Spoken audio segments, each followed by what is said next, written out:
dédier 2 enfants au Seigneur ce matin. Alléluia. Alléluia. Alléluia. Donc, je vais demander aux parents de se mettre en position. Ils seront accompagnés par les femmes et puis la chorale. Et la famille d'Osongui, la famille du frère Jonathan, qui veulent donc présenter leurs enfants au Seigneur. Alléluia. Amen.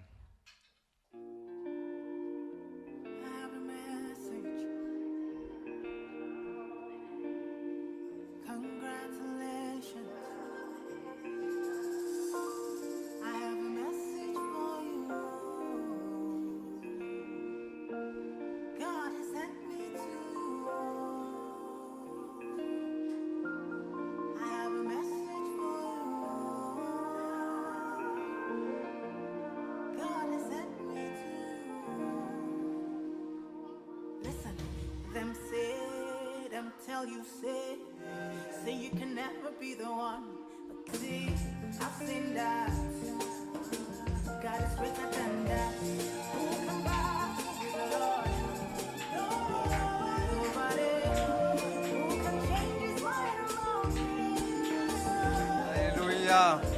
Many years, many ways, I have said his faithfulness ever and ever.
Alléluia, alléluia, alléluia, amen, amen, amen. La chorale a un chant pour rendre grâce au Seigneur pour la vie de ces nouveaux bébés. Donc on va donner l'occasion à la chorale d'apporter le chant et ensuite nous allons céder la place au pasteur pour la suite. Donc chorale. Laissez venir à moi les petits enfants, ne les empêchez pas, je veux les bénir. Car mon royaume est pour ceux qui ressemblent à ces petits enfants que vous méprisez. Et si vous ne recevez pas le royaume des cieux, comme un petit enfant, vous n'y rentrez pas. Et si vous ne recevez pas le royaume des cieux, comme un petit enfant, vous n'y entrerez pas. Alléluia. Alléluia. Okay, merci beaucoup à la chorale. Thank you, choir. Have a seat. Thank you very much. Now it's time for call our pastor. Alléluia. Alléluia. Gloire à Dieu. Gloire à Dieu. Acclamons pour le Seigneur, peuple de Dieu.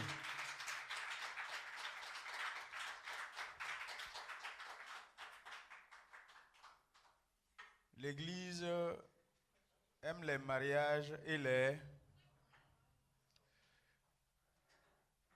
Complétez pour moi, s'il vous plaît. L'Église aime les mariages et les... Alléluia.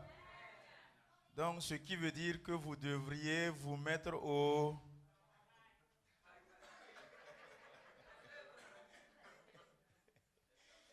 Alléluia. Comme Jonathan et puis Sergio, vous devriez aussi vous mettre au travail. Acclamons pour nos deux généraux qui se sont mis au travail. Amen. Nous sommes dans la joie ce matin. Le Seigneur nous a fait la grâce. C'est une bénédiction que nous avons. Et les naissances dans les églises et dans les foyers, c'est une grâce de l'Éternel, c'est une bénédiction de l'Éternel.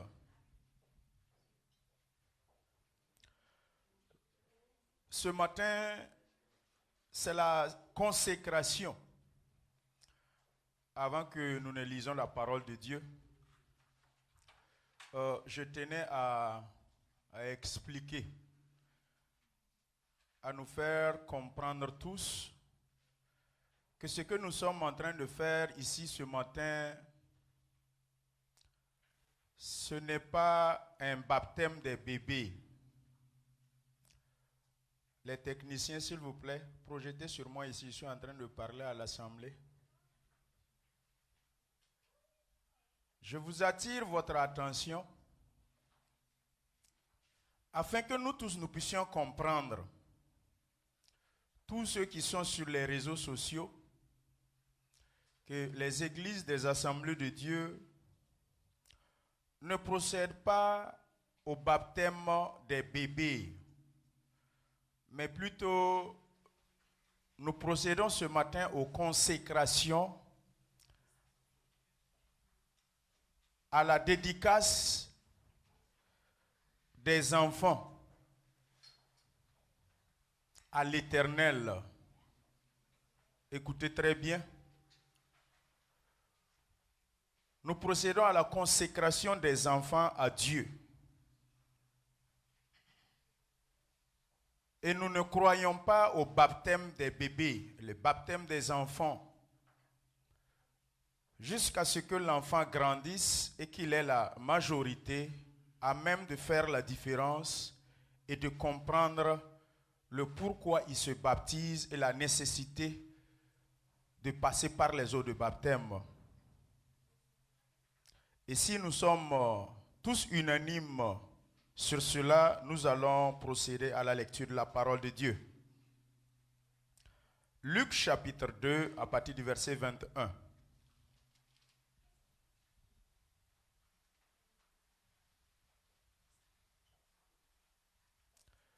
Luc chapitre 2 à partir du verset 21 à 24. Je vais lire la parole de Dieu si vous y êtes.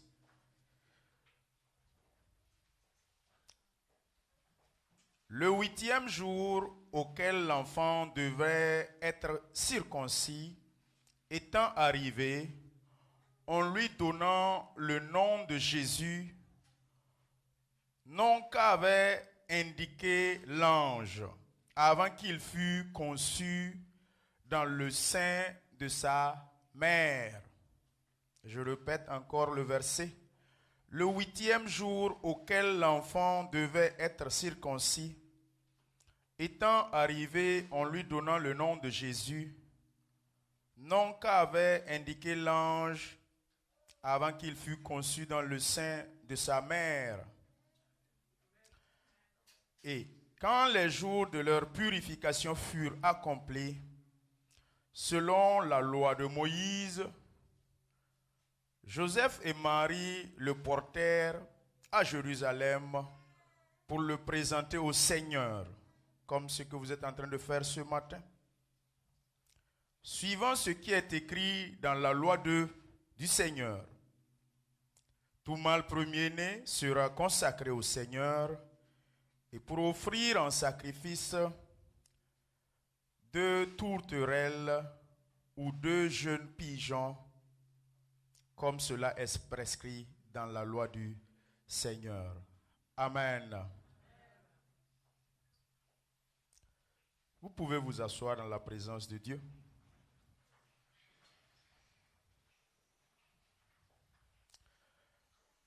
La consécration, c'est très nécessaire pour nous les enfants de Dieu. Nous qui croyons en Christ, nous devrions obéir de façon scrupuleuse à la parole de Dieu. Auparavant dans le monde, auparavant dans les fétiches, auparavant dans la culture et dans les traditions,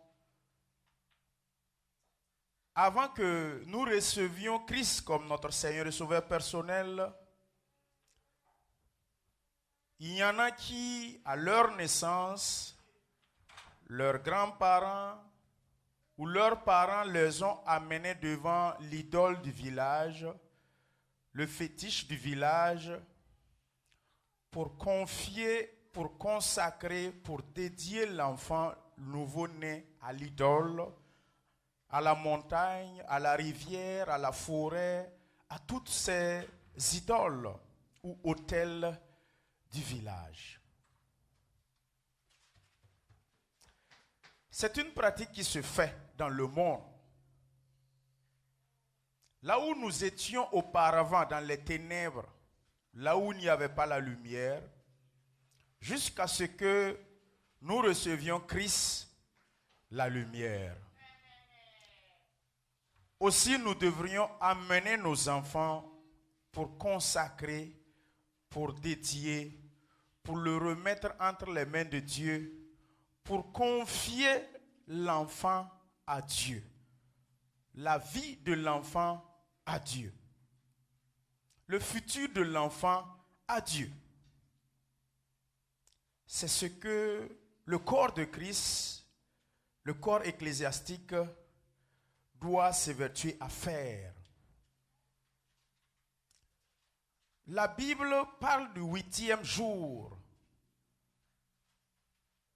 Et la Bible aussi parle que le nom de l'enfant lui avait donné même avant sa naissance. Ce n'est pas mauvais que pendant que madame soit enceinte, que vous lui donniez le nom de l'enfant avant son accouchement. La culture et la tradition que nous avons reçue de nos parents et de nos grands-parents nous a appris que nous devrions attendre jusqu'à l'accouchement avant de donner le nom de l'enfant. Même pour payer ses habits, son trousseau. En tout cas, dans notre culture, moi, ma culture que je connais, je ne sais pas les autres cultures, comme nous sommes multiculturels, il faut attendre que madame accouche avant de donner le nom de l'enfant, avant de payer le trousseau. Sinon, si tu te mets à donner le nom de l'enfant ou à préparer le trousseau, c'est grand-père ou grand-mère qui va te dire « Hey, qu'est-ce que tu es en train de faire ?» Il faut patienter. Mais ici, la parole de Dieu nous fait comprendre que le nom de l'enfant lui avait été déjà donné avant même sa naissance. Et le verset 52 nous dit « Et Jésus croissait en sagesse, en stature et en grâce devant Dieu et devant les hommes. » Je vais relire ce verset, c'est très important en ce qui concerne nous les chrétiens. Jésus croissait en sagesse. C'est très important. Nous aussi, nos enfants doivent croître en sagesse, en stature, en grâce, devant et Dieu, devant les hommes aussi. Cela est très capital à énumérer.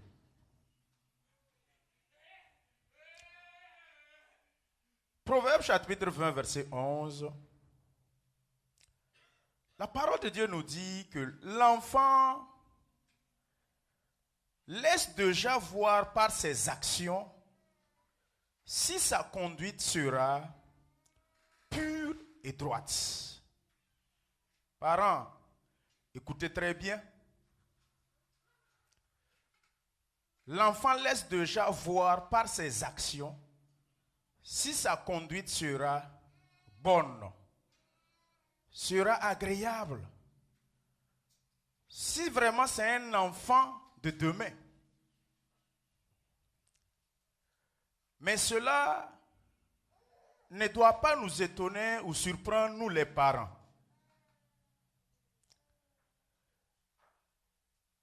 Quand tu regardes le comportement de ton enfant, tu peux déjà apprécier. Si cet enfant, il croit vraiment en stature, en sagesse et en grâce à travers son comportement.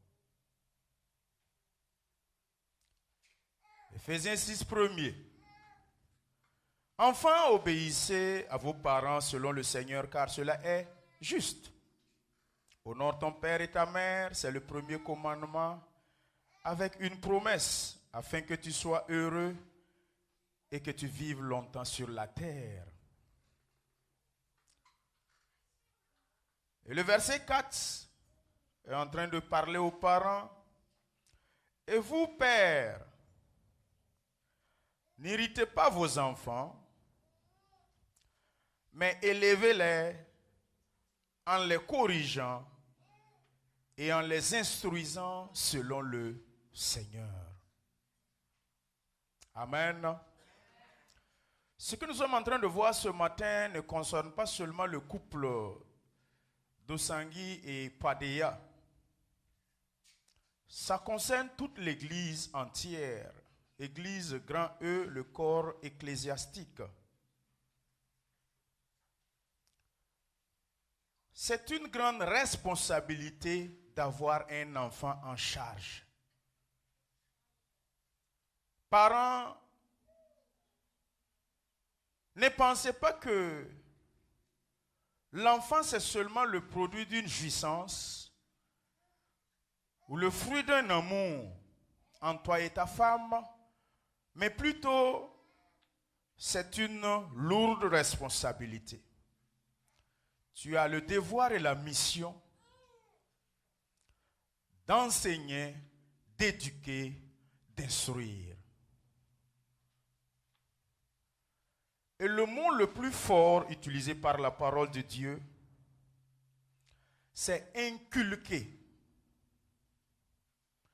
L'enseignement, l'instruction, l'éducation, cela va venir quand l'enfant aura peut-être la quinzaine. Parce que s'il n'a pas minimum 15 en allant, c'est difficile de l'enseigner ou d'instruire.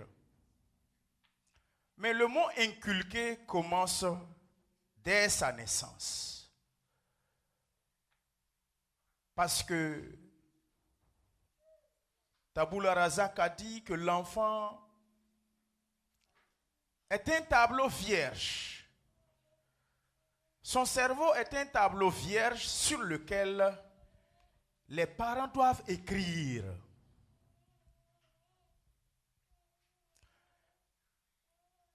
La croissance de l'enfant et ce que l'enfant va laisser entrevoir dépendra de ce que toi, père, et toi, mère, tu vas écrire sur ce tableau vierge. Je me rappelle que l'éducation que nos parents ou mon papa a reçue, moi je n'ai pas reçu ça. Et c'est sûr aussi que l'éducation que tes parents ont reçue, elle a tendance à être plus corrective, coercitive, plus bonne et plus meilleure que ce que moi j'ai reçu. Et ce que moi j'ai reçu aussi a tendance à être plus bonne, plus meilleure que ce que mes enfants reçoivent en ce moment. Et nous voyons que d'âge en âge, de génération en génération, l'éducation de nos enfants est en train d'être frélatée, est en train d'être diluée. D'où de plus en plus la dépravation des mœurs et de nos sociétés. L'enfant ne sait plus ce qu'on appelle l'instruction civique et l'instruction morale. Le respect de la personne âgée. L'enfant ne sait pas céder la place quand il est assis et une personne âgée debout à côté de lui ou une femme enceinte. Dommage que de plus en plus la société est en train de se disloquer, ayant pour fondement la cellule familiale. La cellule familiale est disloquée, elle est dépravée. Les parents ont fui leurs responsabilités, remettant les tablettes, remettant la télévision et tous ces devices aux enfants et vaquant à leurs occupations. Et à sa grande surprise, l'enfant le surprend négativement. Et il joue maintenant à l'ignorant. Il fait semblant comme s'il n'était pas au courant. C'est dommage que dans les McDonald's, c'est dommage que dans les lieux de service public ici aux États-Unis, quand vous arrivez, vous allez voir que la discipline et le bon sens veut que nous fassions la queue. Nous fassions le rang. Et chacun attend son tour. Mais tu vas voir que dans ce rang, où il y a 50 personnes alignées, la dernière personne, c'est une femme enceinte, presque à terme, à peine si elle peut se tenir debout. Mais parmi tout ce rang, il n'y a personne qui aura la présence d'esprit pour demander à cette femme enceinte, passe devant. Ou cette personne âgée, vieillard, qui dans le rang, personne ne va dire, soyons indulgents, laissons-le aller avant nous. Où va le monde? Proverbe 22, 6. La parole de Dieu nous enseigne, parents, d'instruire l'enfant selon la voie qu'il doit suivre, afin que quand il va grandir, qu'il ne s'en détourne pas. Parents, nous sommes de plus en plus irresponsables, n'en déplaise à qui que ce soit, en commençant par moi-même. La course chevronnée de l'argent pour le bien-être de cet enfant a fait que nous avons délaissé l'enfant et nous l'avons mis dans les oubliettes. Le temps de se rendre compte, l'enfant est devenu un bois sec et difficile à courber et à plier. Et le verset 15 de ce même proverbe 22 dit, « La folie est attachée au cœur de l'enfant, la verge de la correction l'en l'éloigne. » Parents, aussi longtemps que ton enfant est toujours sous ton toit, et même après qu'il se marie, tu as la responsabilité de cet enfant. La loi nous a tellement déroutés à tel point que à 18 ans, cet enfant clame et proclame son indépendance comme les pays colonisés. J'ai 18 ans, papa. J'ai 18 ans, maman. Laisse-moi faire ce que je veux. Ou par moments, c'est les parents même qui disent que l'enfant a 18 ans, qu'il est responsable. L'enfant ne peut pas être responsable à moins qu'il ait une maturité qui ne s'égale pas à son âge. L'âge ne fait pas la maturité d'un enfant. Il peut avoir 25 ans et immature, Et un autre enfant, il a 15 ans et il est mature. Nous aimons les enfants, c'est bon, c'est bien beau, c'est joli. Les grands-parents, les parents aiment les enfants, les petits-enfants. C'est très intéressant. En ce moment, ils sont innocents, très sains, ne connaissant pas ce que s'appelle une frontière. Mais au moment où il va commencer à démontrer ce que tu lui as inculqué en positivité ou en négativité, c'est là que tu verras le résultat de ton travail et de ton investissement. Ici aux États-Unis, ça va de mal en pire. Les enfants que nous mettons au monde ici aux États-Unis, parents, tu fais de ton mieux pour l'éduquer. Mais je pense aux enfants de nos enfants qui vont naître ici. Ton arrière-petit-fils qui va naître ici, je ne sais pas ce qu'il va avoir comme mœurs.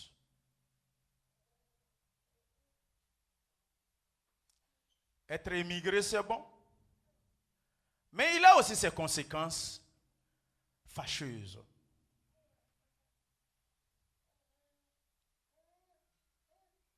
Aspirons à des conditions de vie meilleures.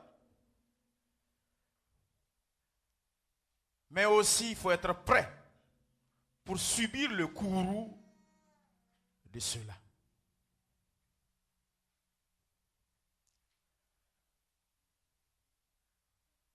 Parents,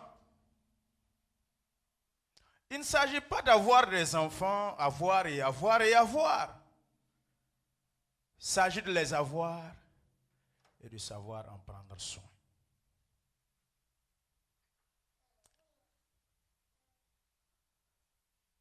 Le proverbe 23:13 nous dit: parents, n'épargne pas la correction à l'enfant.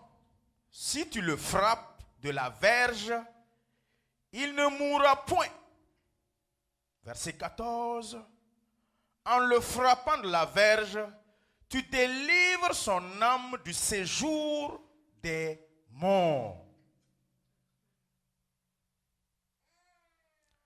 Qu'est-ce que la loi nous dit dans ce pays? Ne touche pas à l'enfant. Pendant ce temps, celui-là même qui a voté cette loi, il frappe copieusement son enfant, le tient dans sa maison, en le corrigeant et en le redressant comme un i.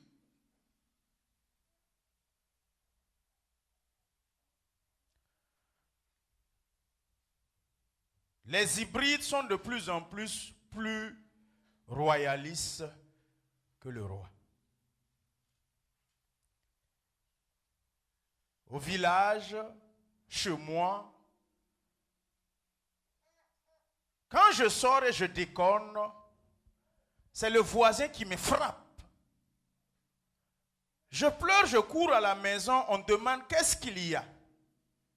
Tu expliques et en fonction de ta faute et de ton erreur, ton papa t'attrape, il te frappe à jeter. David, pourquoi tu me regardes?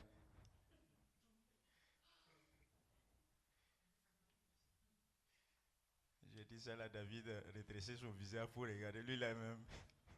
Pourquoi on va me frapper 2 fois comme ça?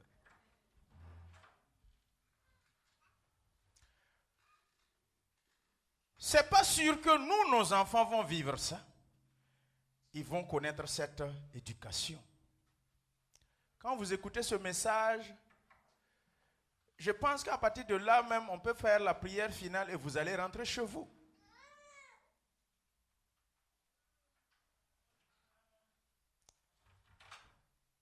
C'est Salomon qui a eu 1000 femmes. 700 et 300. Qui nous enseigne en disant, l'enfant là, il faut le corriger. Il faut le frapper. N'éloigne pas la verge de lui, car en agissant ainsi, il ne va pas mourir. Au contraire, tu sauves son âme de la mort, de la destruction. Qui veut avoir un enfant mongolie chez lui à la maison? Personne. Qui veut avoir un enfant qui ne fait pas sa joie? Personne. Mais par moment, tu es comptable du fait que ton enfant ne fait pas ta joie. Et ce que tu l'as instruit, éduqué et enseigné. Parents, soi-disant américains, de grâce, faisons pleurer nos enfants pendant qu'il est temps. Sinon, il te fera pleurer quand il sera temps. Écoutez-moi bien. Vous avez eu vos enfants aux États-Unis. C'est bien beau, c'est joli, c'est des Américains. Il fait froid, ils ne savent pas. Il fait chaud, ils ne savent pas. Même pendant le froid, ils sortent dans la neige, là, ils s'amusent.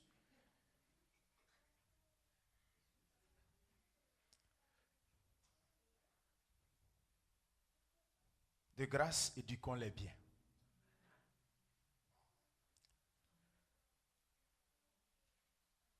Un roi 1, 5, 6.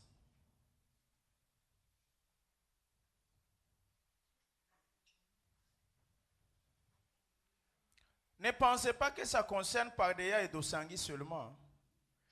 Que vous soyez célibataire et vous projetez avoir des enfants, que vous soyez déjà un couple marié qui a déjà des enfants, ça nous concerne, nous tous. La parole de Dieu nous dit dans 1 Roi 1, nous allons voir l'erreur de David.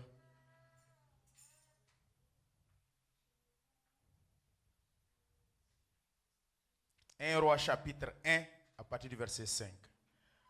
Adonijah, fils de Haggith, se laissa emporter par l'orgueil jusqu'à dire: c'est moi qui serai roi. Et il se procura un char et des cavaliers et 50 hommes qui couraient devant lui. Verset 6. Son père David ne lui avait de sa vie fait. On dit un reproche ou une reproche. La Bible a fait une erreur. Un reproche. Oh, haya. C'est comme ça. Son père ne lui avait de sa vie fait un reproche en lui disant: pourquoi agis-tu ainsi? Adonijah était en outre très beau de figure et il était né après Absalom.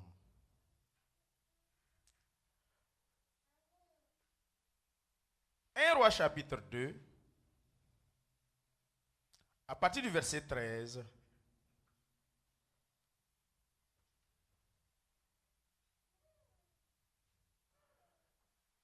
Ça concerne l'histoire que Adonijah, cet enfant, qui allait vers Bathsheba, le papa de, non plutôt la maman de Salomon, pour lui faire une doléance.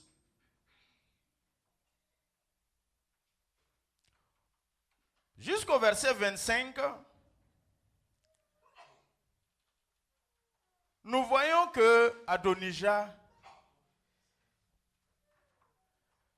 je vais lire à partir du verset 20. La maman de Salomon est allée voir Salomon sur la requête de Adonijah, cet enfant pourri gâté entre griffes.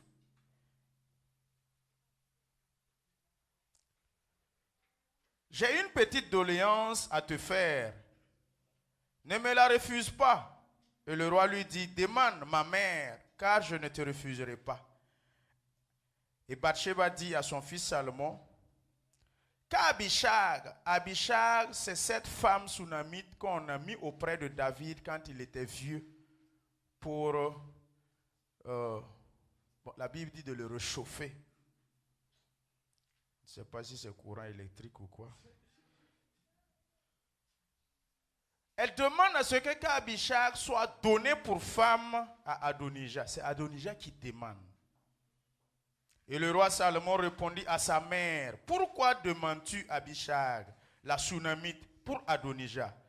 Demande donc la royauté pour lui, car il est mon frère aîné pour lui, pour le sacrificateur Abiatar et pour Joab, fils de Tsérouja. » Alors le roi Salomon jura par l'Éternel en disant, « Que Dieu me traite dans toute sa rigueur, si ce n'est pas au prix de sa vie qu'Adonijah a prononcé cette parole. Maintenant, l'Éternel est vivant, lui qui m'a affermi et m'a fait asseoir sur le trône de David, mon père, et qui m'a fait une maison, selon sa promesse. Aujourd'hui, Adonijah mourra. » Et le roi Salomon envoya Benaja, fils de Jéhojada, qui le frappa, et Adonijah mourut. Les enfants mal éduqués là, ils finissent comme ça. Ça veut dire, physiquement, il est vivant, il est chez toi, il court, il s'amuse, il grandit, il se marie. Mais en réalité, il est mort il y a longtemps. À travers l'éducation que tu l'as donnée. Que David n'a jamais reproché à Adonijah. Pour éduquer les enfants, parents, il faut que vous soyez complices. Je vais ouvrir cette parenthèse et puis la fermer. Et nous allons prier. Vous comme ça, là, si vous n'êtes pas mature, ce cadeau de Dieu, là, l'enfant qui est un fruit, là,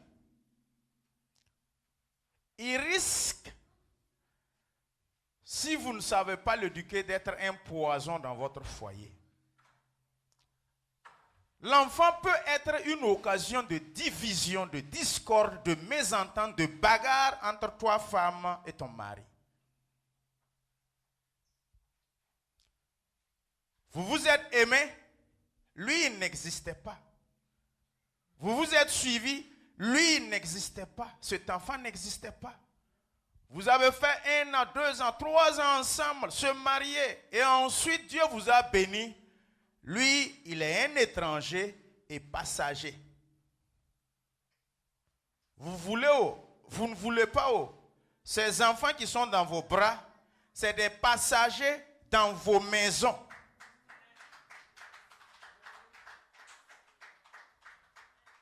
Mais vous comme ça assis là, vous n'êtes pas des passagers. Vous n'êtes pas des voyageurs. Vous êtes des autochtones. Et vous allez jusqu'à ce que la mort vous sépare. Si vous n'êtes pas sage, au lieu que la mort ne vous sépare, ce sont ces enfants-là qui vont vous séparer.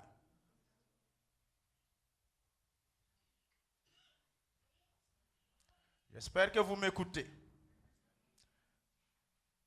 Quand l'enfant arrive, on est content, c'est la joie, tout le monde se jubile et tout ça. Il y a dans 10 ans, c'est lui qui va vous séparer. Soyez des complices pour l'éducation de vos enfants.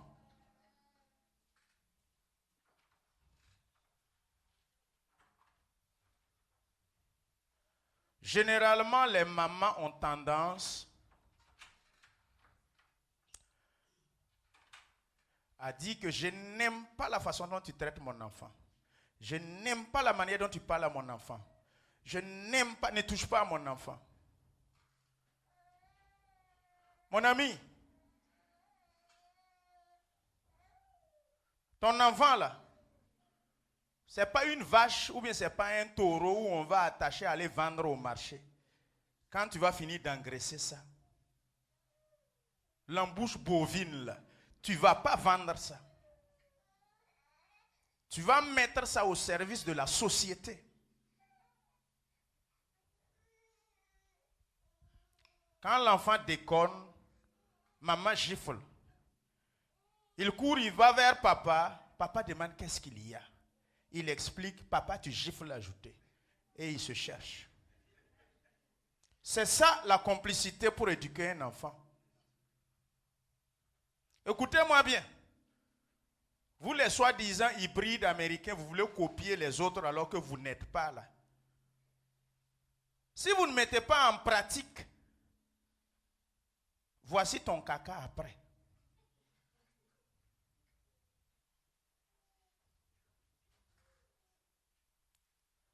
Faut pas faire que l'enfant va voir papa comme le sorcier de la maison et maman comme la gentille de la maison.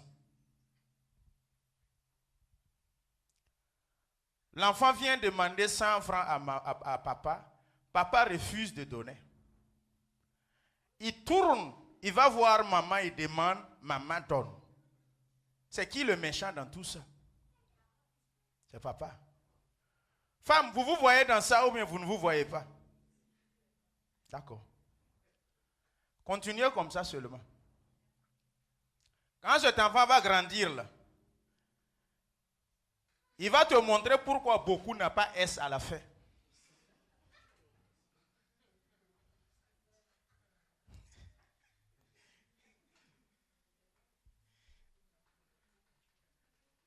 Tenez-vous debout. Ce n'est pas toute l'assemblée, s'il vous plaît. Je parle au couple. Nous allons prier pour les enfants. Avancez, frère Désiré ou bien quelqu'un, prenez le micro. Je vais demander au frère Cornet, il faut venir m'aider.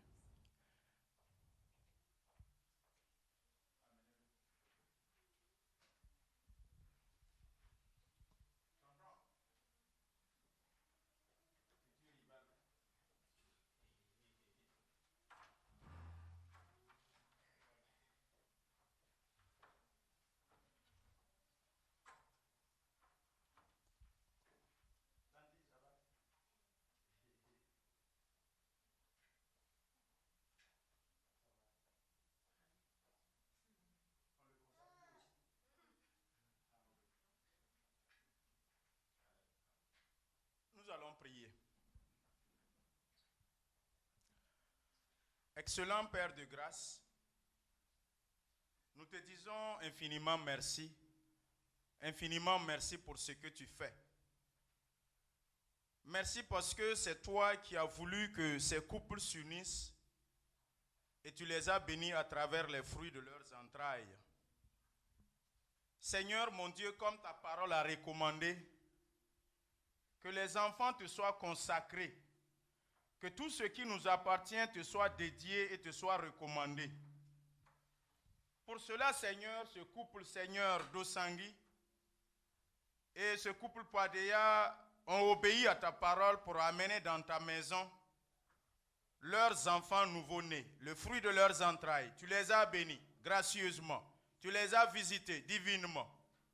Seigneur mon Dieu, c'est pour te dire que ces enfants ne leur appartiennent pas, mais plutôt, Seigneur, que tu sois le véritable propriétaire.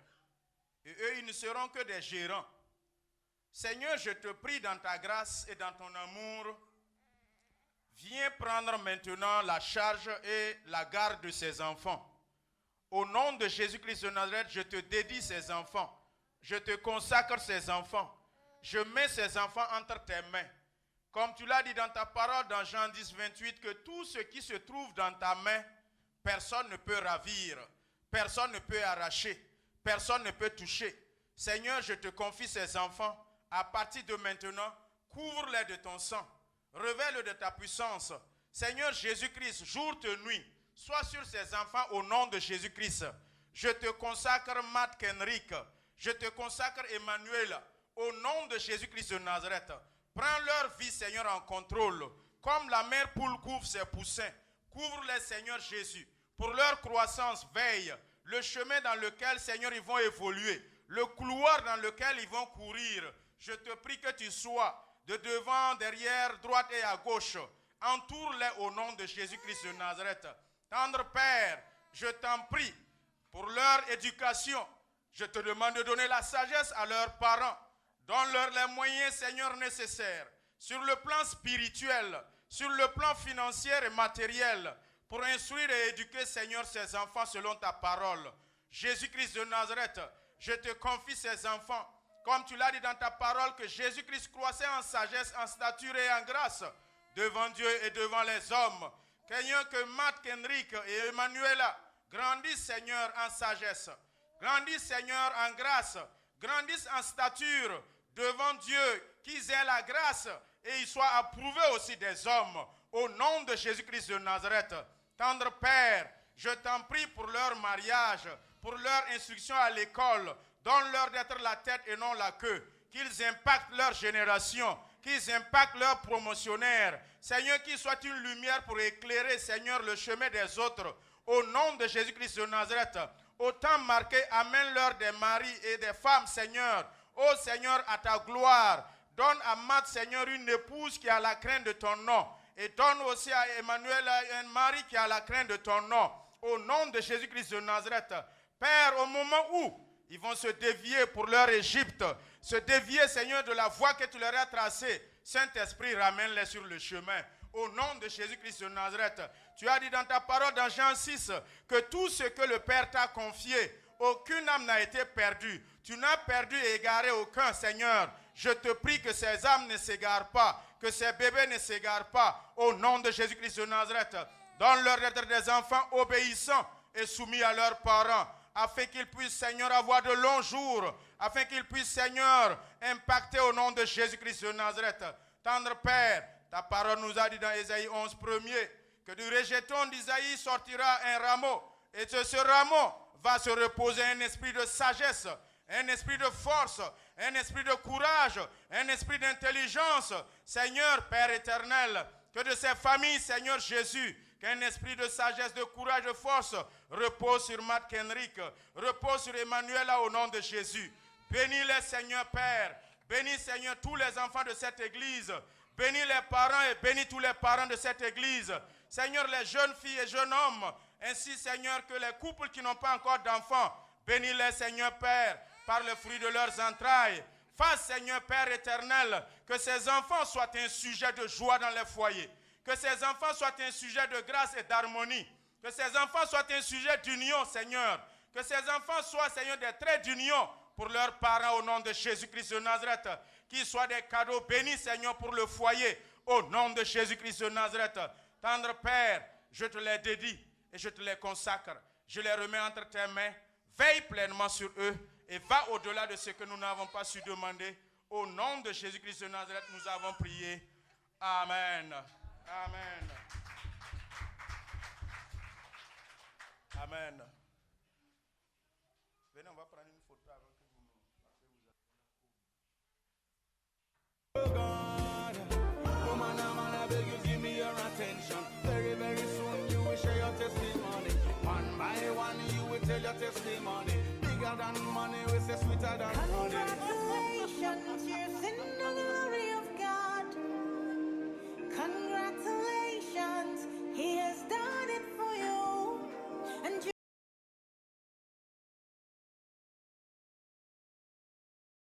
Now it's time for Holy Communion. Alléluia. Gloire à Dieu. On dirait que le message vous a glacé. Le message pour les enfants, là, ça vous a glacé? C'était trop... C'était comment? C'était fort, hein? Alléluia. Ressaisissez-vous et mettez-vous en action pour que tout ce que vous avez entendu puisse vous servir réellement et nous servir pour le bien-être de nos enfants. Ne soyez pas... C'est une triste réalité, mais nous pouvons faire la différence. Nous pouvons faire la différence parce que nous sommes des enfants de Dieu. Proverbe chapitre 23, à partir du verset 29. Prêtons attention à la lecture de la parole de Dieu.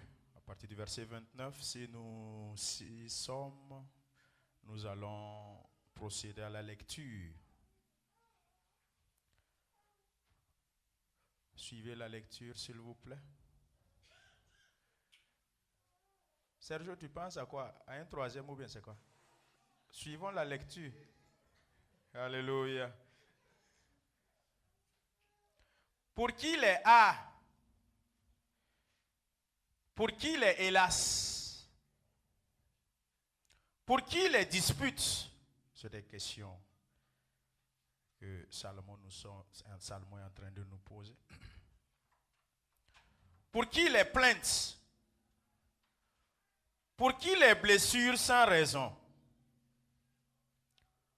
Pour qui les yeux rouges? La réponse est là. Pour ceux qui s'attardent au pied du vin.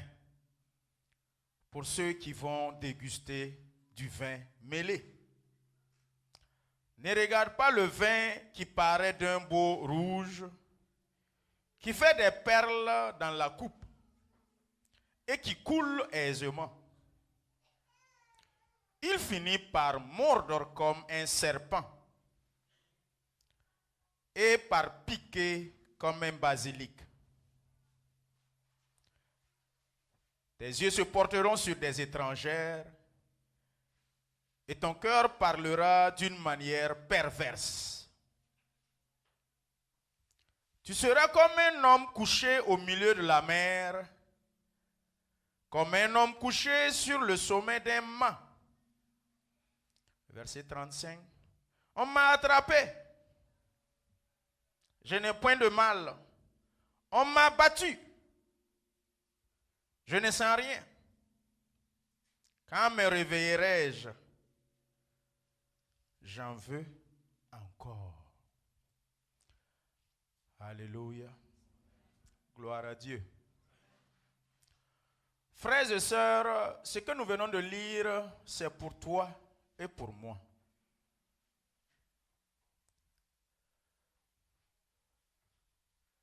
En tant que chrétiens, nous devrions aspirer, nous devrions soupirer au respect des saintes écritures, de la parole de Dieu, des recommandations, des ordonnances, des lois, des prescriptions. Tout ce qui est comme hiérarchie des normes dans la parole de Dieu, peuple, nous devrions obéir. Ne vous enivrez pas de vin, ne vous enivrez pas d'alcool, c'est de la débauche.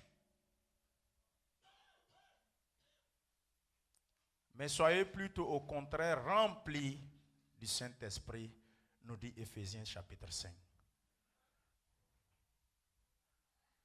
Pour qui les a, les hélas? Je suis bien placé pour vous expliquer cette référence biblique en ce qui concerne la bière, l'alcool. Et je sais que de nos jours, beaucoup de chrétiens n'ont pas pu se retirer complètement, n'ont pas pu s'échapper. Les vrais professionnels en la matière, dès 5 heures du matin ou 6 heures à leur réveil, il faut une dose.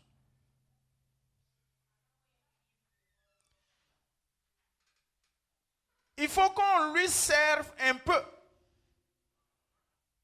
pour qu'il puisse utiliser ça et puis laver sa figure et se tenir sur ses deux pieds. Dommage que les chrétiens, nous qui sommes censés être remplis du Saint-Esprit,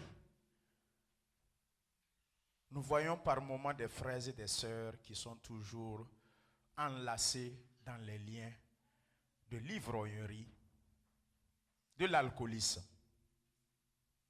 Paul dit à Timothée, voici leur verset phare de plaidoirie et de s'autodéfense. Paul même a dit à Timothée de prendre du vin ou de l'alcool de temps en temps à cause de ses maux de ventre. Et puis, hop, il boit. Il utilise ce verset pour s'auto-consoler. Il utilise ce ce verset pour se cacher, pour pouvoir foncer dedans. Mais la parole de Dieu nous interpelle pour qui les oui, les why, les si j'avais su.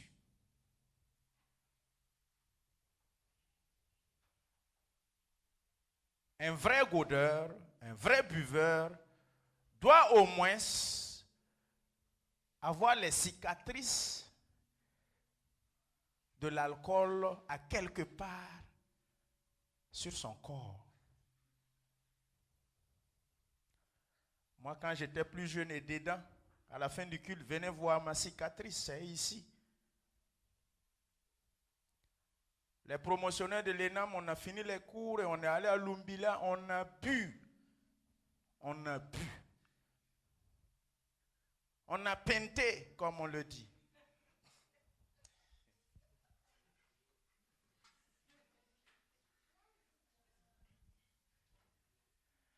Et bizarrement, quand tu es sur ta mobilette, tu ne tombes pas, tu ne fais pas accident. De Lumbila à Boulmirou, pour ceux qui connaissent Ouara, j'ai traversé les deux pôles. Les feux rouges, j'ai pu respecter. J'étais quand même professionnel. Hein. J'ai pu m'arrêter, redémarrer, feinter. Et vous savez, c'est où je suis tombé? Devant ma porte nette. Quand je suis arrivé, mais garé devant la porte pour descendre la moto là. Oh là là. Toute la terre là, ça tournait comme ça. Vous tombé devant la porte. C'est des voisins. On a vu papa de Aisé là couché devant la porte.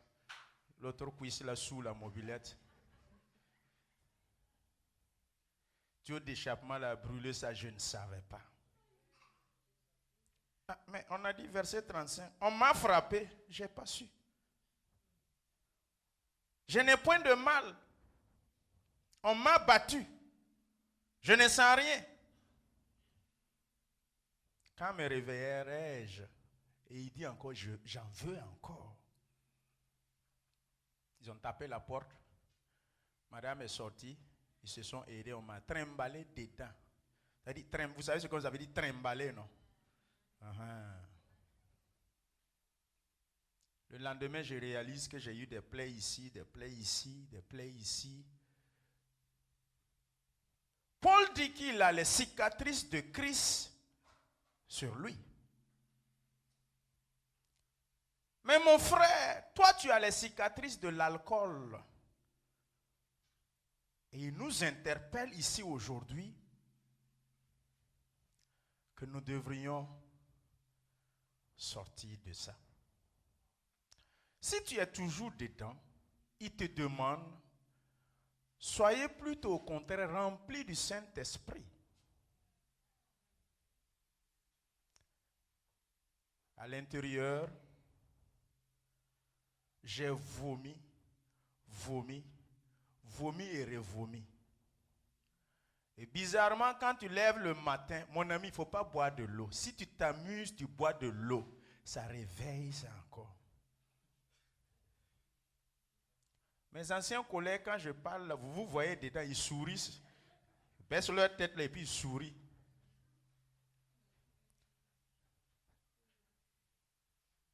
Nous sommes devenus maintenant le temple du Saint-Esprit. Nous ne devrions plus vaquer à ces pratiques. Les disputes, ça ne manquera pas. Les plaintes, ça ne manquera pas. Les blessures sans raison. Les yeux sont rouges quand tu vois vraiment. D'autres leurs lèvres, quand tu regardes les lèvres, tu regardes sa langue, tu regardes ses yeux. C'est la désolation totale. On dit dans notre jargon que la moyenne a dépassé la totale. Mon frère, es Es-tu toujours dedans? Non, pasteur, je prends de temps en temps. De temps en temps. Alors, en soi, l'alcool n'est pas un péché. Écoutez-moi bien. En soi, le riz gras que tu manges, ce n'est pas un péché. Ta nourriture la plus préférée, le foufou, le hablo, les placalis, en soi, ce n'est pas un péché. C'est l'excès qui est le péché. L'excès de table, nous dit la parole de Dieu, est un péché. Tu manges le riz gras que tu aimes et tu excèdes, c'est un péché. Ce vin que tu bois et tu excèdes à tel point que tu n'arrives plus à faire la différence. Prier. Un humoriste ivoirien dit que pour savoir que le mercure est monté, c'est quand tu commences à voir la serveuse du maquis autrement. Dès que tu pars, tu t'assois. Tu la vois en serveuse et tu n'as même pas l'intention et les yeux sur elle. Et pour savoir que tu es en train de monter, que tu es dans les vapes, c'est quand tu commences à la voir autrement sous un autre œil. Ensuite, c'est quand tu commences à confondre ta femme de ta servante. C'est là que tu sais que le mot excès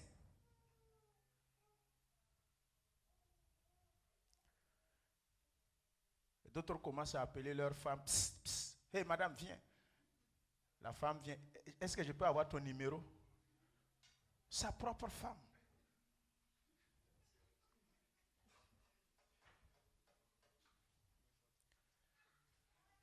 Peuple de Dieu, dommage que des chrétiens y sont. Sortons de là. Sortons de là. Il n'y a rien de tel. Il y a des moments en circulation quand j'arrive à certains endroits où l'odeur de l'alcool, je sens ça, je respire ça, j'ai envie de vomir, j'ai envie de rendre. Moi, un ancien locataire des lieux,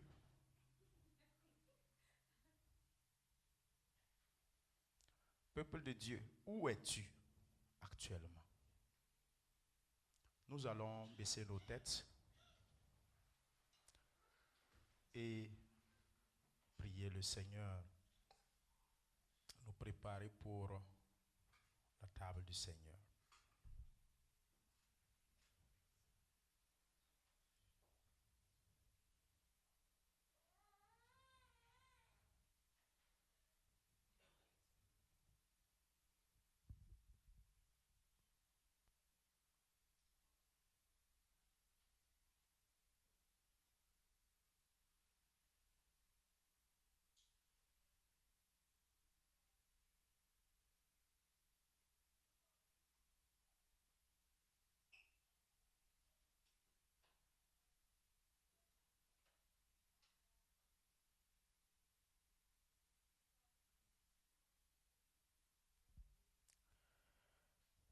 Seigneur, ta parole nous dit dans Jean 15:3 que nous sommes déjà purs à partir du moment où nous entendons la parole de Dieu. Hébreux 10:10 nous a dit que l'offrande du corps de Jésus-Christ nous a sanctifiés une bonne fois pour toutes. Et Jean 17:17 nous dit,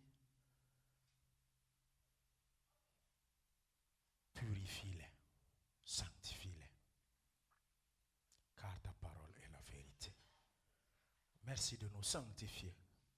Merci de nous purifier.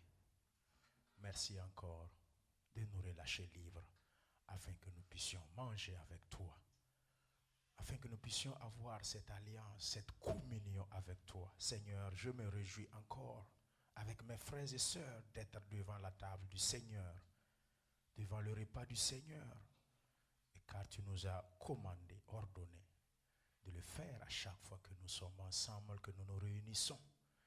En agissant ainsi, nous annonçons ton royaume, ton retour.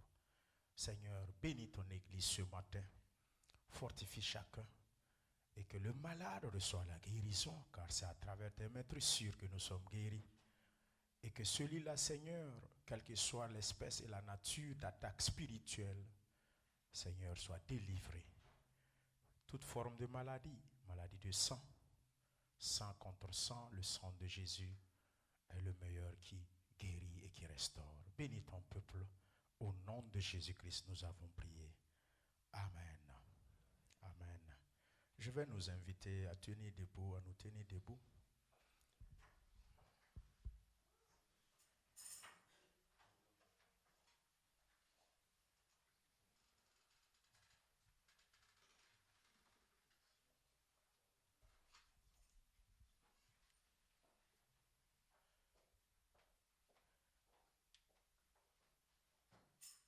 Je vais demander aux frères Désiré, venez, s'il vous plaît, prenez la table du repas et priez.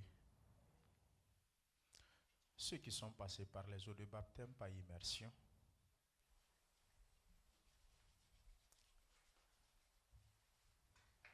allez-y, priez. Prions le Seigneur. Seigneur de Tout-Puissant, ce matin, je veux bénir ton Saint-Nom. Je veux te rendre toute la gloire, Seigneur, pour l'amour que tu as manifesté pour nous.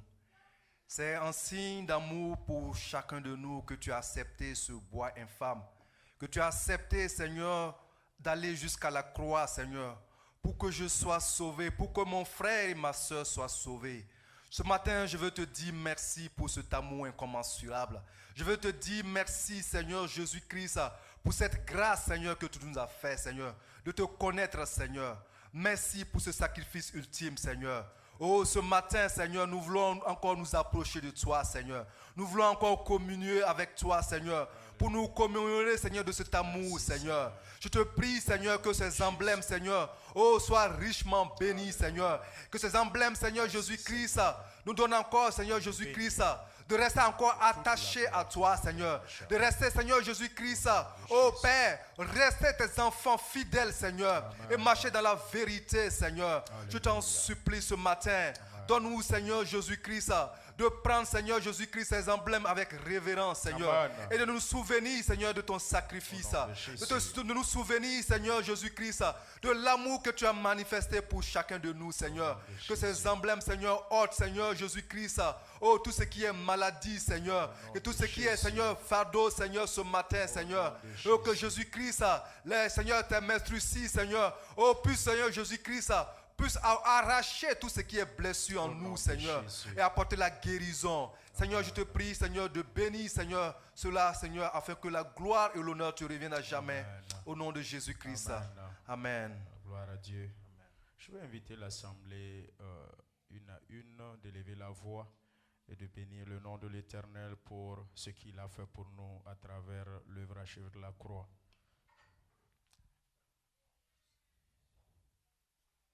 Vous pouvez prier.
d'un commun accord, à l'unisson dans le même esprit, prenons le corps du Seigneur Jésus.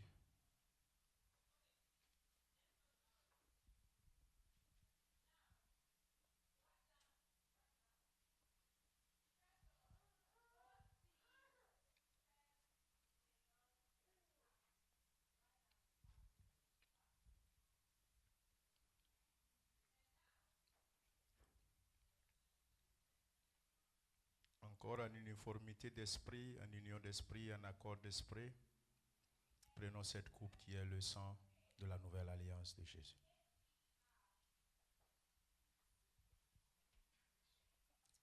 Vous pouvez continuer la prière.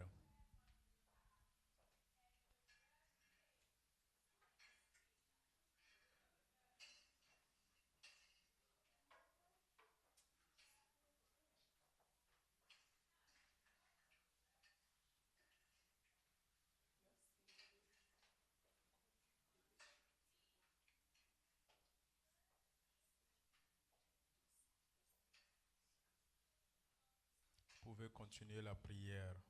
Une à une, levez vos voix et priez, rendez grâce à Dieu.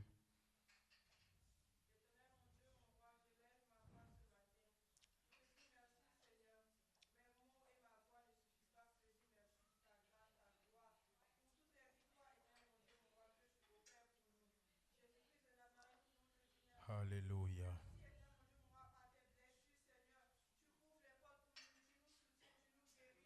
Merci Seigneur.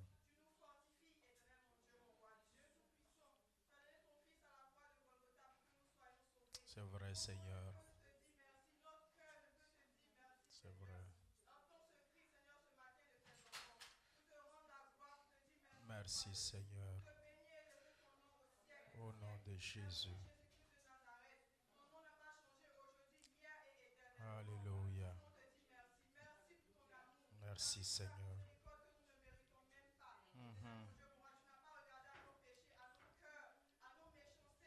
Non Seigneur. Merci encore. Alléluia. Amen. Tous ensemble, nous allons élever la voix et dire merci au Seigneur. Seigneur, nous te bénissons encore ce matin pour ce que tu nous as accordé, une grâce particulière. Tu nous as visités gracieusement. Tu nous as unis encore à travers ta coupe, à travers ton corps. L'œuvre achevée de la croix nous a ramenés d'est en ouest, du nord au sud, en un seul endroit, en Christ. Seigneur, ce que tu as fait, ça m'a sauvé et a sauvé mon frère et ma soeur des ténèbres à la lumière, de la mort à la vie éternelle. Seigneur, ce matin, tu nous as donné, Seigneur, cette opportunité, cette faveur de communier avec toi, de manger à la même table que toi. Seigneur, Père éternel, reçois l'honneur et la magnificence. Nous nous réjouissons pour cette grâce que tu nous as donnée. Seigneur, mon Dieu, autrefois nous ne pouvions pas, mais maintenant, Seigneur, tu nous as, à travers l'œuvre de la réconciliation, réconciliés avec le Père. Tu nous as donné, Seigneur, d'être des ambassadeurs de Christ. Tu nous as fait une grâce et tu nous as donné cette représentation. Que ton nom soit glorifié. Merci pour ces emblèmes. Au nom de Jésus-Christ de Nazareth, que toute la gloire et l'honneur te revienne à jamais. Amen. Nous allons prier pour les malades. Le frère Kaboré Dieudonné qui ne se sent pas. Le frère Nathanaël qui ne se sent pas. Et moi-même qui ne me sens pas. Réveillé hier matin avec une torticolis. Mais par la grâce de Dieu, ça va. Pour se retourner, il faut se retourner comme un robot. Parce que le cou, si vous observez Nathanaël aussi, lui aussi, il marche tout droit comme un robot.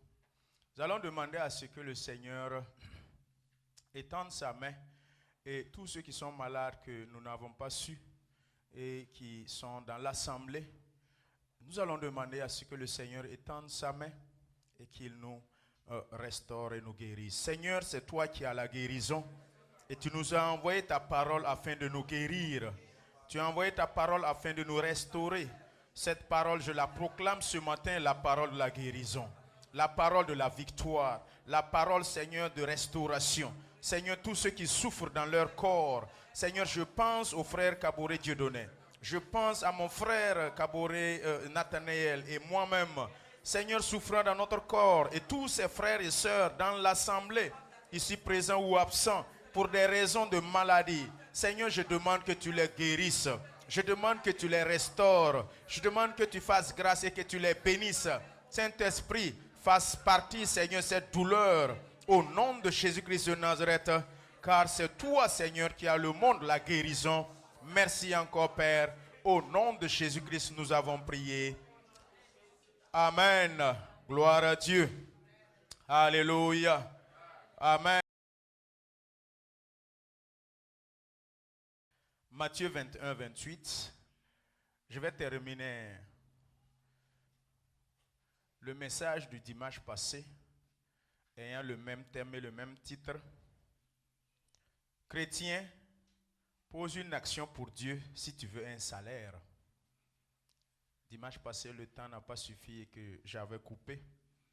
Matthieu 21, 28, c'est un message, c'est une référence biblique plutôt qui avait introduit le début de ce thème quand je l'introduisais. Si vous y êtes, nous allons lire la parole de Dieu. Que vous ensemble, un homme avait 2 fils, et s'adressant au premier, il dit, « Mon enfant, va travailler aujourd'hui dans ma vigne. » Il répondit, « Je ne veux pas. » Ensuite, il se répandit et il alla. 30. S'adressant à l'autre, il dit la même chose. Et ce fils répondit, « Je veux bien, Seigneur. » Et il n'alla pas. Merci. Que le Seigneur nous bénisse. Seigneur, je te rends grâce, que ton nom soit glorifié, soit magnifié, soit exalté par la ton assemblée. Que ce temps qui reste, Seigneur, soit vraiment un temps particulier où les cœurs seront préparés, défrichés pour recevoir ta parole. Couvre-moi de ton sang et que ton esprit puisse se manifester à travers ta parole dans les cœurs. Amen. Amen. Chrétien, pose une action pour Dieu si tu veux un salaire. Et la référence était 1 Timothée 5, 18. Car dit l'Écriture, tu n'amuseras point le bœuf quand il foule le grain. Et l'ouvrier mérite son salaire. J'attire notre attention, frères et sœurs, que l'inactivisme, le fait d'être paresseux, le fait d'être dans son zone de confort et ne rien faire pour Dieu, ne rien œuvrer pour le Seigneur, alors que tu es chrétien, alors que tu es né de nouveau, il y a un problème. La parole de Dieu nous dit dans 1 Timothée 5, 18 que l'ouvrier mérite son salaire. L'ouvrier, c'est celui qui travaille. C'est celui qui a une fonction. C'est celui qui n'a pas croisé les mains et puis il est assis. L'ouvrier, c'est celui qui fait quelque chose. Et aussi, il nous a dit dans Hébreux 11, 6 que sans la foi, il t'est et il m'est impossible d'être agréable à notre Dieu. Et il faut que toi et moi, qui nous approchons de Dieu, croient et sachent qu'il est le rémunérateur. Quand on parle de rémunérer, ça veut dire paiement. Ça veut dire salaire. Mais on ne rémunère pas quelqu'un qui ne fait rien. À moins que ça soit de l'abus, du népotisme. À moins que ça soit du vol ou de l'escroquerie. Sinon, en principe, que ça soit dans la société, tu ne peux pas être assis chez toi, tu ne fais rien, mais l'argent tombe. Ce n'est pas possible. Il faut travailler. Proverbe nous dit que le paresseux met sa main dans le plat, mais la ressort vide. Le paresseux ne doit pas manger. Éphésiens 4 nous a dit que celui qui volait, qui dérobait, ne vole plus, ne dérobe plus, mais il travaille. Verset 25-26, Éphésiens 4. Peuple de Dieu, qu'est-ce que tu fais dans la maison de Dieu? Le cœur de l'homme est dur. Le cœur de l'homme est rocailleux. Mais laisse-moi te dire que c'est Christ, ce rocher, qui brise ce même cœur de l'homme. Laisse-moi te dire que c'est le Saint-Esprit, à moins que tu n'es pas né de nouveau. Tu n'étais pas plus bandit et rebelle que Saul de Tarse. Non. Le Seigneur l'a attrapé. Quelles que soient tes attitudes et tes comportements, ne pense pas que tu vas t'échapper. Jésus va te rattraper un jour. Il va te briser un jour. Il va te saisir un jour. Moi, j'ai pris de 2002 à 2015 à fuir, à me rebeller, à refuser de servir. Mais mon jour est arrivé. Dieu a dit, hey, tu vas où? Viens ici. Je prie qu'il t'attrape aussi au nom de Jésus. Ne t'en fais pas. Tu es dans ton Égypte actuellement. Ne pense pas que il t'a oublié. Il ne t'a pas oublié. Il va te saisir un jour. Dieu est puissant. Voici deux hommes ayant le même père. On te dit, va travailler. Va dans mon champ. Le premier enfant dit que je ne veux pas. Il a refusé de prendre une action, de poser une action, de travailler. Mais ensuite, il s'est repenti. Il a changé d'avis. N'est-ce pas que ça nous arrive? Ça nous arrive de refuser. Et les minutes qui suivent, nous changeons d'avis et nous acceptons. Ça nous arrive aussi d'accepter. Et les minutes qui suivent, nous changeons d'avis et nous refusons. Vice versa, ces deux éléments nous arrivent parfois. Mais quand il s'agit de Dieu, mon frère, tu ne peux pas accepter. Et puis ensuite dire que tu vas changer d'avis. Même si tu changes d'avis, il va te ressaisir. Il a dit dans Jean 6, oh Père, c'est Jésus qui parle. Tout ce que tu m'as donné, je n'ai perdu aucun. Personne. Tous ceux qui ont la sémence de Dieu en eux. Mon ami, tu as beau fuir, il t'attrapera un jour. Il va te saisir. Et quand il va te prendre, il va te nettoyer, laver, transformer, mettre sa semence à l'intérieur, mettre sa nourriture à l'intérieur pour servir les autres. Ma prière est que cela soit ton partage ce matin. Posons des actions dans la maison de Dieu. Faisons quelque chose pour le Seigneur. Pas pour un homme, mais pour Jésus, ton sauveur. L'action retardée est une inaction. On t'envoie, tu acceptes, mais tu pars la semaine prochaine. Ça, c'est une inaction. On te dit d'aller tout de suite. À 13h ou à 14h, va, fais ceci ou fais cela. Tu dis ok. Mais quand tu bouges, c'est la semaine prochaine que tu réalises ce qu'on t'a dit de faire. Ça, c'est une inaction. Une action retardée est une inaction. C'est de la paresse. Et une obéissance retardée est une désobéissance. Les Anglais disent que delay obedience is a disobedience.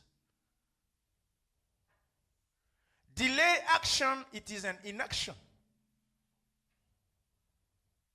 Je vais faire, on t'attend, on t'attend, on t'attend.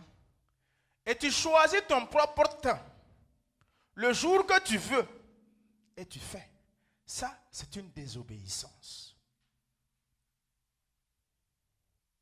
Pourquoi? Parce que selon Dieu, avant le temps, ce n'est pas le temps. Et après le temps, ce n'est pas le temps. Dieu a son temps précis, concis, ici et maintenant. Pourquoi tu remets à demain ce que tu peux faire aujourd'hui?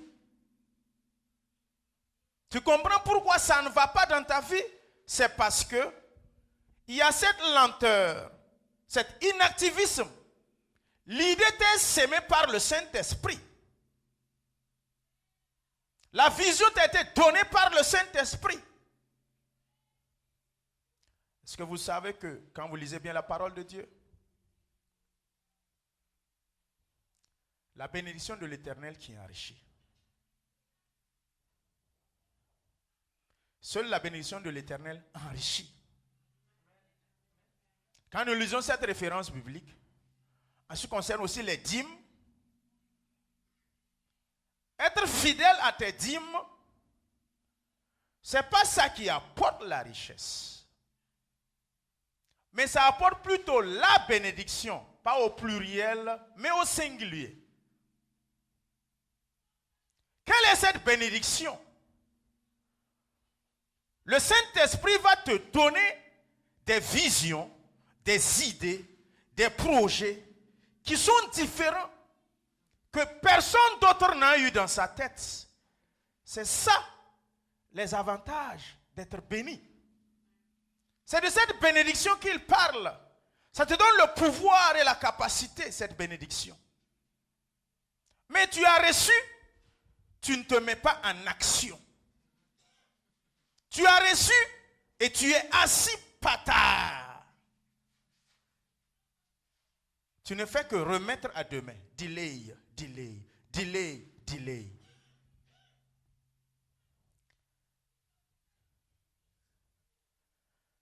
Pour être rémunéré, il faut travailler. Pour enfanter aussi, il faut se mettre en action. Le naturel et le spirituel, ça va de pair. C'est deux droites parallèles.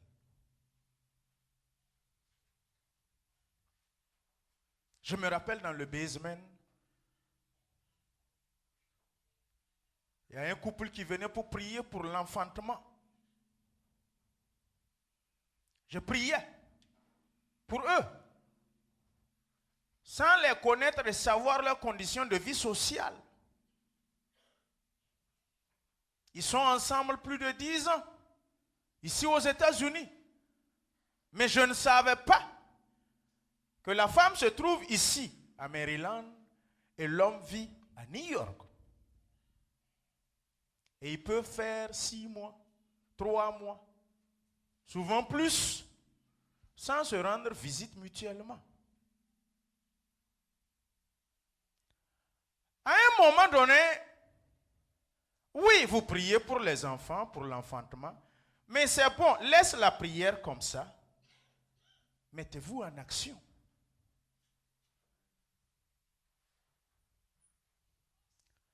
C'est bon de prier, oui, mais il faut aussi travailler. Ça ne va pas descendre comme ça. En tout cas, moi, je n'ai jamais vu. Tu dis que tu es pasteur, tu es assis, tu pries avec les versets bibliques, tu parles en langue, et Dieu descend avec une mallette d'argent dans ta chambre et dit, prends. Je n'ai pas encore vu ça. Il faut que tu te mettre en action. Chrétien, tu vas où? À l'église. Tu viens d'où? À l'église. Tu fais quoi? Je prie. Tu viens d'où? Je viens du jeûne d'Esther. Je viens de la montagne. Je viens d'un retrait spirituel. C'est bon. Va travailler aussi.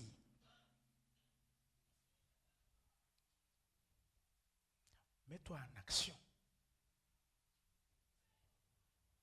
Tu viens d'où? Du travail. Tu vas où? Au travail. Tu fais quoi? Je travaille. Qu'est-ce que je travaille? Qu'est-ce que je travaille? C'est bon. Travaille là. Va aussi un jour prier.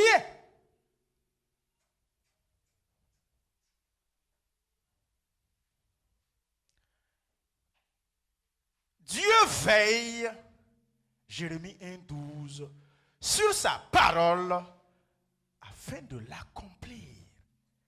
Et sa parole nous dit que l'ouvrier mérite son salaire. C'est bon de travailler pour t'occuper de ton pain quotidien. Mais aussi, il faut te rappeler que tu dois travailler pour ton Dieu. Recherchez l'équilibre dans votre marche avec votre Seigneur. Tu ne peux pas être tout le temps prière, jeûne, dessert, église, prière, jeûne, dessert, église, prière. Tu ne travailles pas, tu penses que l'argent va descendre. Non, ça ne marche pas comme ça. Prie et travaille. Travaille et prie. Et c'est pour cela que je conseille, nous sommes dans un pays compliqué. Recherchez toujours l'équilibre. Recherchez toujours l'équilibre. Ne déséquilibrez pas votre marche avec le Seigneur au profit de ce qui arrange votre chair, votre corps, vos besoins et votre lendemain. Cherchez aussi de plus en plus à travailler pour votre salut.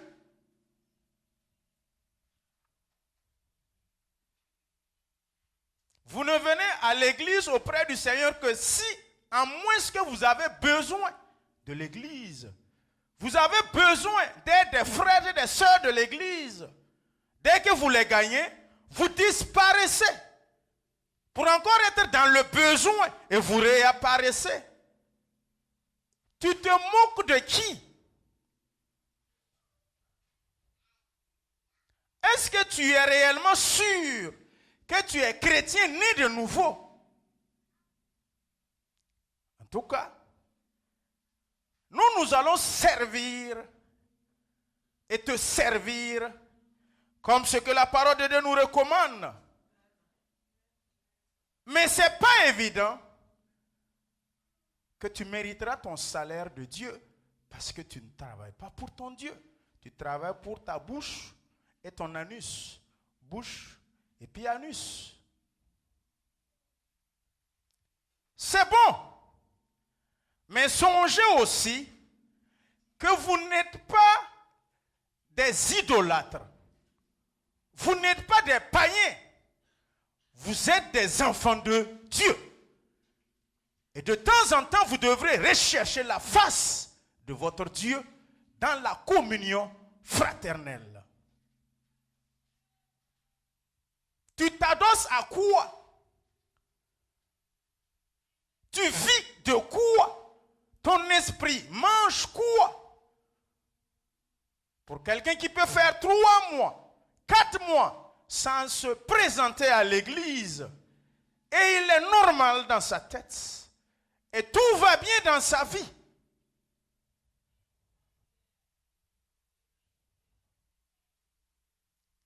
Recherchez l'équilibre avec votre marche avec Dieu. Il ne se gêne pas. Même petite honte là même, il ne sait pas ce que ça veut dire la honte. C'est bien vrai que l'église est une action sociale, mais l'église aussi n'est pas bête.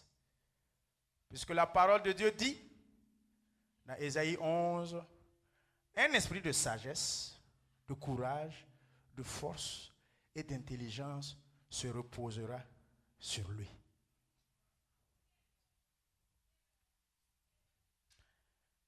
œuvrer pour le Seigneur afin d'avoir un salaire. Ce salaire est divin. Ce salaire n'est pas un salaire payé par un homme, payé par un manager, payé par ton semblable. Mais si tu n'as pas encore compris cela, tu penses que le pasteur est en train de te faire la force. Non. Le dimanche, dans le mois, ça fait 4. Les mercredis, dans le mois, ça fait 4. Les vendredis, dans le mois, ça fait 4. 4 fois 3, 12. Ça veut dire dans le mois, ça fait 12 fois que l'Église et les enfants de Dieu, selon notre programme, nous nous réunissons. Et c'est ça qui forme le corps de Christ. C'est ça qui fait l'Église.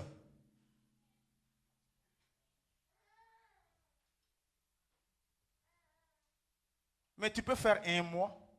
Mercredi soir, on ne te verra pas en ligne. C'est même appelé être en ligne. Muter et puis écouter la parole de Dieu. Tu t'en fiches pas mal. Vendredi nuit, la prière qu'on se retrouve ici, ce n'est pas ton programme. Ce n'est même pas ton problème.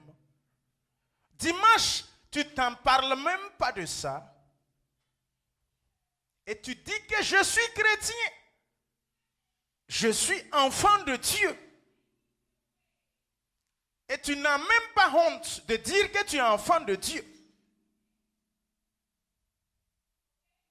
Tu n'as pas honte de te proclamer chrétien.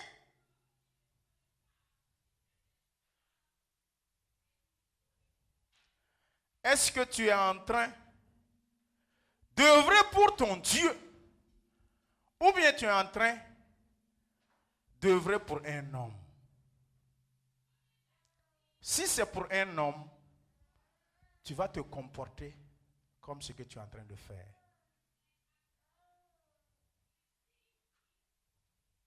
Peuple de Dieu, si c'est pour le pasteur Asa que tu travailles pour servir, tu vas te comporter comme ce que tu es en train de faire.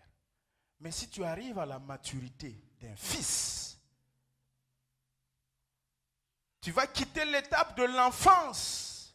Tu comprendras que tout ce que tu le fais comme pour le Seigneur, mais tu ne le fais pas comme pour le frère Kossi, comme pour le frère Sergio, ou comme pour le pasteur Asa.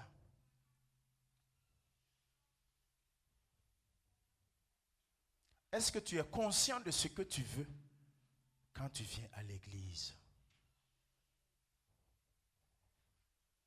Est-ce que tu sais ce que tu cherches avec ton Dieu quand tu viens à l'église?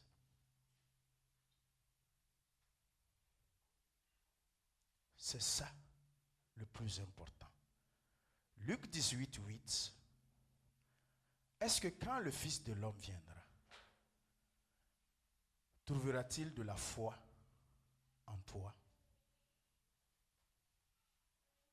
Est-ce que quand la trompette va retentir, mon frère et ma soeur, est-ce qu'il va trouver en toi que tu es fidèle?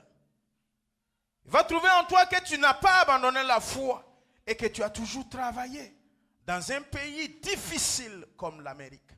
Un pays compliqué où les réalités sont claires. C'est difficile. C'est dans ça que ta foi est mise en épreuve. C'est dans ça qu'on saura si réellement tu es le digne fils de ton père ou tu es un fils de la prostituée ou de la voisine.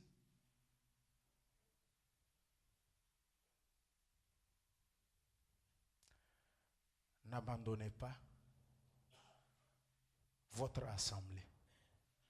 N'abandonnez pas votre Dieu. N'abandonnez pas vos frères et vos sœurs. Il y a une action qui a été faite dans la Bible, 2 Rois 2, 1 à 12, et nous allons le voir et je vais m'arrêter.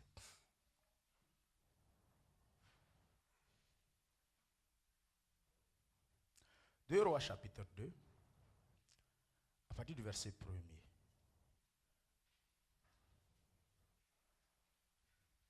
Je vais demander une personne de venir, ensuite une deuxième, ensuite,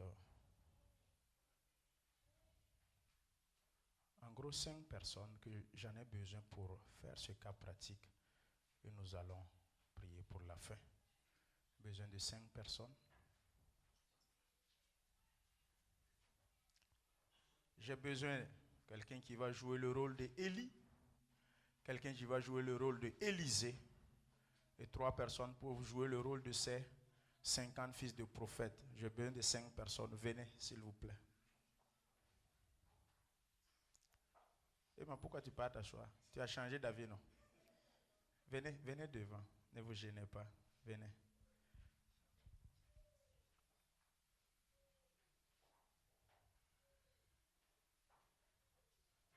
C'est bon? 5 personnes.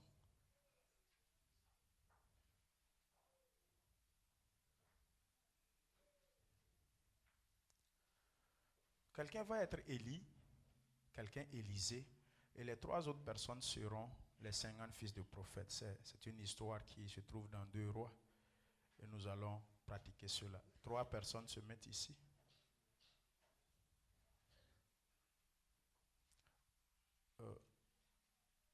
Emma, viens, mets-toi devant. Vous allez être Élie. Allez-y devant. Non, non, allez-y dans le couloir. Dans le couloir. Vous allez être Élisée. Venez un peu là. C'est bon. Et vous êtes les 50 fils, bon, 50 personnes. Vous allez jouer le rôle de ceux qui sont les 50 fils. C'est une histoire qui est dans la parole de Dieu.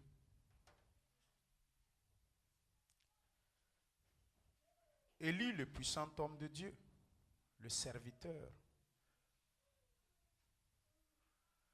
l'homme qui parle et feu descend là, c'est lui comme ça. Il est arrivé le temps qu'il doit partir. Il doit être enlevé. Vous savez que Élie et Enoch, ce sont les 2 qui ne sont pas allés dans le bosom d'Abraham, dans le sein d'Abraham. Dans la Bible, c'est les 2 qui ne sont pas. Ils ont été enlevés, Enoch et Élie. Alors, voici son serviteur Élisée. Quand on parle de prendre une action, suivez très bien. Vendredi, nous avons brossé, nous avons parlé de ça, et aujourd'hui, nous allons terminer.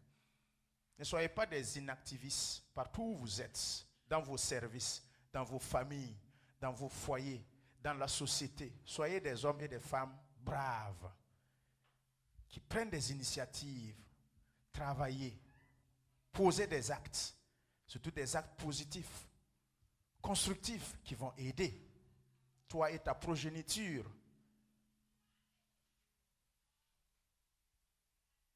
Il a demandé à Élie, non d'abord c'est Élie qui l'a demandé, demande-moi ce que tu veux. Il dit de demander ce qu'il veut. Et Élisée a dit quoi? Élisée a dit qu'il veut quoi? Il faut parler à haute voix, c'est pas avec moi que tu parles, c'est eux là, tu prêches avec eux là. Est-ce que vous avez entendu au fond là-bas?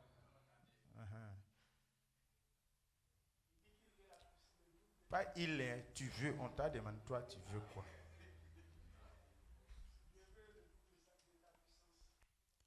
Il veut le double portion de la puissance d'Élie, l'homme de Dieu.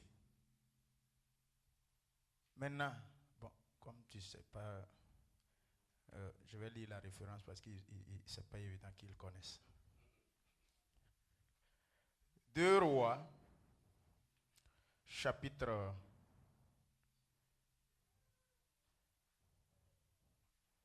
Et nous allons aller jusqu'au verset, on commence au 1. Je vais...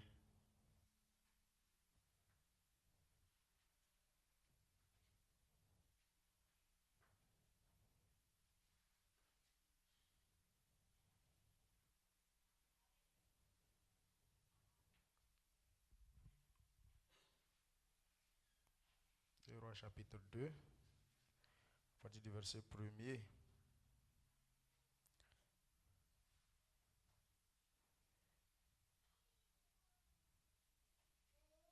Le verset 10, projetez le verset 10. Quand c'est vrai a dit qu'il veut la double portion, voici la réponse que Élie, toi tu dois le répondre. Donc lis ce qui est ici.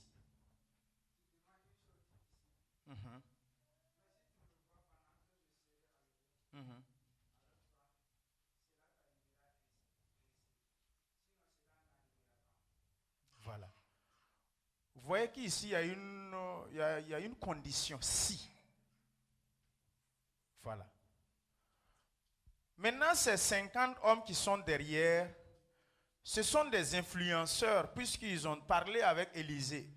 Sais-tu que ton maître sera enlevé d'avec toi aujourd'hui? Il dit, il sait. Donc, eux là, ils sont derrière. Ils ont les yeux braqués sur Élisée et sur Élie pour voir ce qui va se passer. Écoutez-moi bien, parce que cela arrive dans notre vie de tous les jours. Nous pouvons voir quelque chose que nous voulons, que nous souhaitons, que nous voulons et nous désirons. Des Élisée devant des Élie, voulant la double portion de Élie, mais ils ne savent pas bien se comporter. Ils ne savent pas prendre une action. Ceux de derrière, ce sont comme des spectateurs, des influenceurs qui peuvent détourner l'attention de lui là. Puisqu'il a dit, si tu arrives à me voir, pendant que je suis en train d'enlever avec toi, ce que tu demandes là, tu auras. Ça va s'accomplir. Mais si tu n'arrives pas à voir, cela ne s'accomplira pas. C'est une condition. Donc vous voyez que dans notre vie de tous les jours, il y a toujours une condition qui se paie, une condition qui se pose. On ne te donne pas tout comme dans un plateau d'or. Tu dois te battre et accomplir ta part. Tu dois faire ta part de responsabilité afin que ça puisse s'accomplir. Sa part de responsabilité, c'est de bien observer et suivre afin que ce qu'il demande, la double portion, puisse l'arriver, afin qu'il puisse avoir. Et qu'est-ce qu'il fait? Il a posé une action. Et l'action est spirituelle. Il vous faut des actions spirituelles avec votre Dieu et envers votre Dieu. Le verset 11. Nous voyons ce qui est passé. Comme il continuait à marcher en parlant, voici un char de feu et des chevaux de feu les séparèrent l'un de l'autre. Et Élie monta au ciel dans un tourbillon.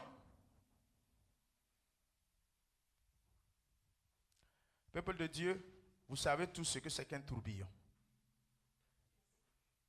Je vais demander 2 ou 3 personnes, venez ici dans le couloir.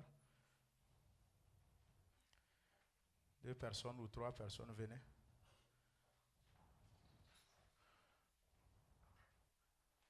Venez vous arrêter ici.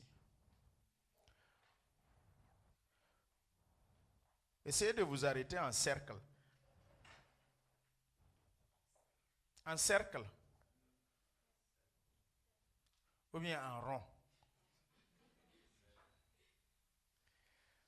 Voici une 4e personne pour venir combler là où je suis.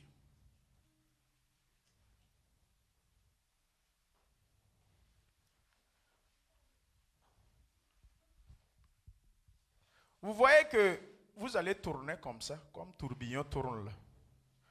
Faites une rotation, voilà. Donc, vous voyez comment le tourbillon tourne? Lui, il est ici et Élie est là-bas.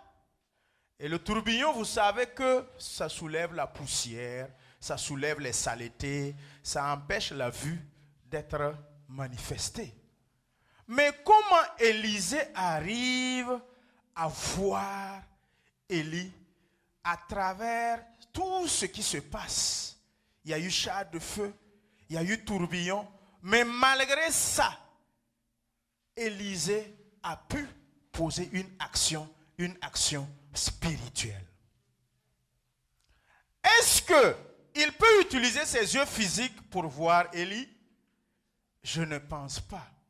Il lui faut utiliser ses yeux spirituels afin de voir Élie pour être enlevé. Mon frère, ces actions, vous devriez les poser tous les jours de votre vie.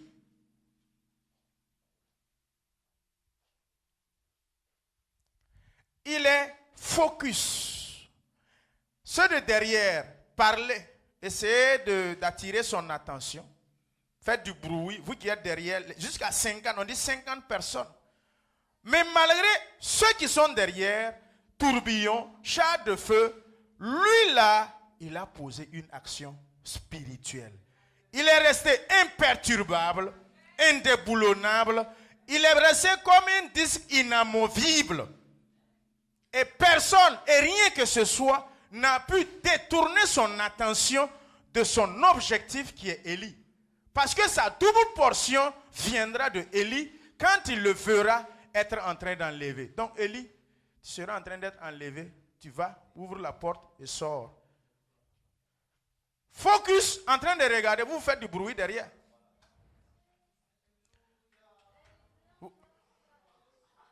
Élie est parti. Il l'a vu. Projetez le verset 12. Élisée regardait et criait. Mon père, char d'Israël et sa cavalerie. Et il ne le vit plus. Saisissant alors ses vêtements, il les déchira en 2 morceaux.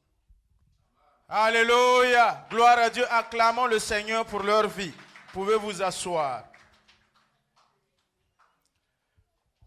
Élie, redescends du ciel. Redescends. On va monter après.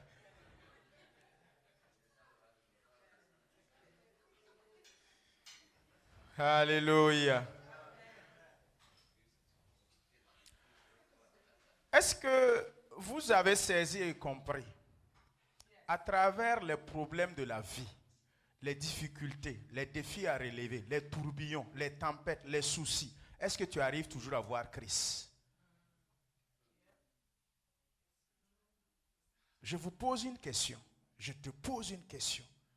À travers les réalités de l'Amérique, le dollar, les problèmes, les étudiants, vous qui êtes les étudiants, ça veut dire on vous a bombardé avec les devoirs, bombardé avec les cours. Ça veut dire vous êtes bourrés. C'est la réalité qui est là.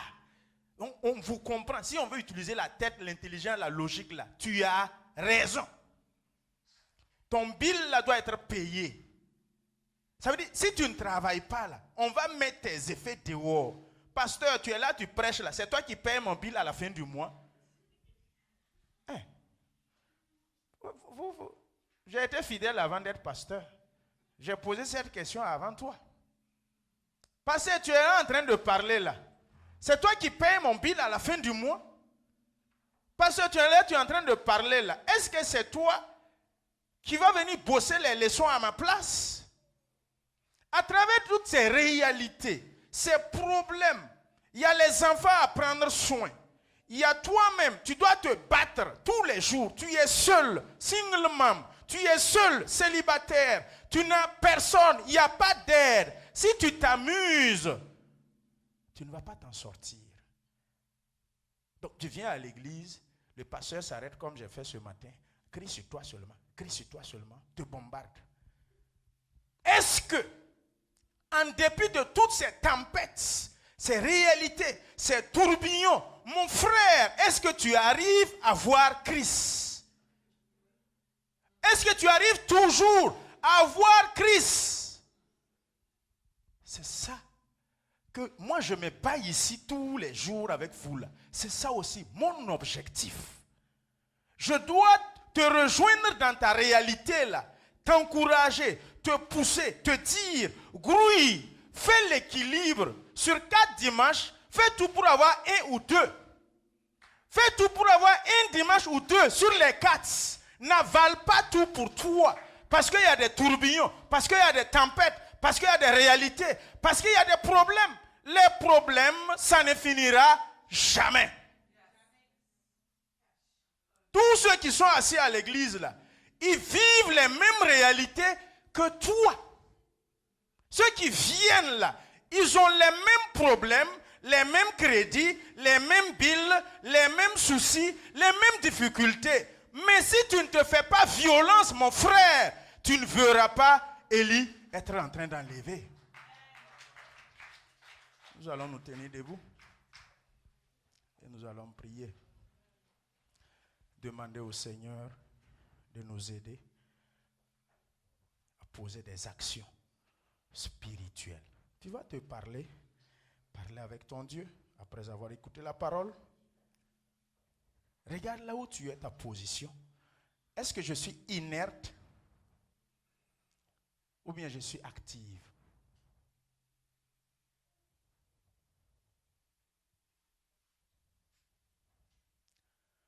Baissons la tête et tu peux commencer à prier, parler avec ton Dieu.